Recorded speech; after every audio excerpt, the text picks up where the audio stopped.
నమస్తే. ఆలయ విశిష్టతకి స్వాగతం. 14 ఏళ్ల చరిత్ర కలిగిన ఆలయం అది.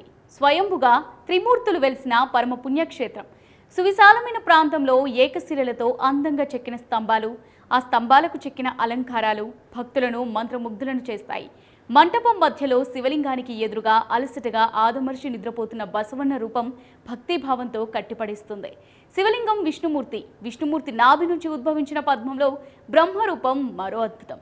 జైన మందిరంగా, శివాలయంగా, పోరాట యోధుల రక్షణాలయంగా ఇలా అనేక విశిష్టతలకు నెలవైన నీలకంఠేశ్వర ఆలయం గురించి నేటి ఆలయ విశిష్టతలో తెలుసుకుందాం. నీలకంఠేశ్వర ఆలయం నిజామాబాద్లోని నీలకంఠేశ్వర ప్రాంతంలో స్వయంభుగా వెలిసిన శివాలయం. అతి పురాతనమైన ఈ ఆలయంలో త్రిమూర్తులు వెలిసిన అరుదైన పుణ్యక్షేత్రంగా భక్తులు చెబుతారు. దీన్ని 1వ శతాబ్దంలో జైనుల కోసం శాతవాహన రాజు 2వ శాతకర్ణి నిర్మించారని చరిత్ర చెబుతోంది. ఈ నిర్మాణం పూర్తిగా ఉత్తర భారతీయ నిర్మాణ శైలిని పోలి ఉంటుంది. అలా కొంతకాలం పాటు జైన మందిరంగా ఉన్న దీన్ని కాకతీయుల కాలంలో శివాలయంగా మార్చారు. కాకతీయులు ప్రత్యేకంగా గర్భగుడి నిర్మాణం చేపట్టారు. తమ శిల్ప కళారీతులతో నీలకంఠేశ్వర స్వామి ఆలయాన్ని సుందరంగా తీర్చిదిద్దారు. తర్వాత కాలక్రమంలో ఇంద్రపురి ఇందూరుగా మారింది. నిజాం పాలనలో ఇందూరును నిజామాబాద్ గా నామకరణం చేశారు. అయితే ఈ ఆలయం కారణంగానే నేటికి ఈ ప్రాంతానికి కంఠేశ్వర్ అని పిలుస్తుంటారు. ఈ ఆలయం కేవలం ఆలయంగానే కాకుండా నాడు నిజాం వ్యతిరేక పోరాటంలో రజాకారులపై తిరుగుబాటు చేసిన ఉద్యమకారులకు రహస్య స్థావరంగా కూడా సేవలందించింది.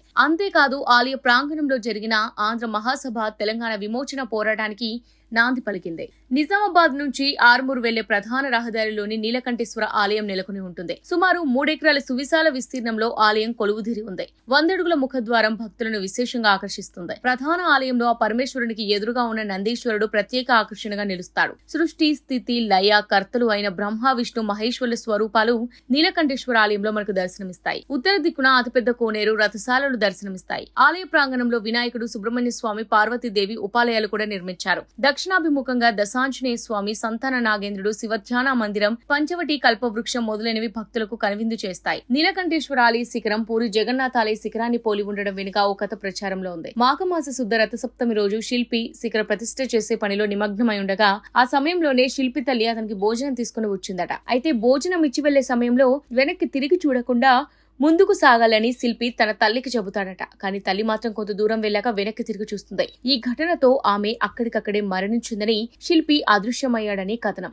తల్లి సమాధి ఆలయానికి కొద్ది దూరంలో శిలారూపం ఉందని స్థానికులు చెబుతారు. అంతేకాదు శిల్పి కోరిక మేరకు రథసప్తమి రోజు ఆలయ రథం తల్లి సమాధి చుట్టూ ప్రదక్షిణ చేసి వస్తుంది. ఈనాటికి ఈ ఆచారం ఇక్కడ కొనసాగిస్తున్నారు.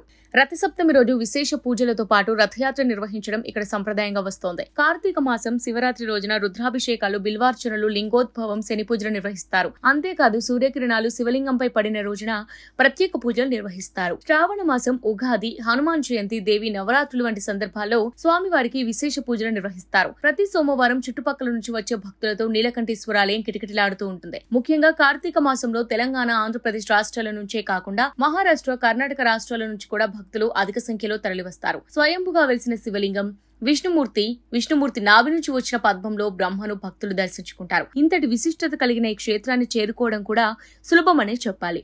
నిజామాబాద్ వెళ్లే తెలంగాణ ఆర్టీసీ బస్సులు గాని లేదా రైళ్లను గాని సంప్రదిస్తే సులభంగా చేరుకోవచ్చు.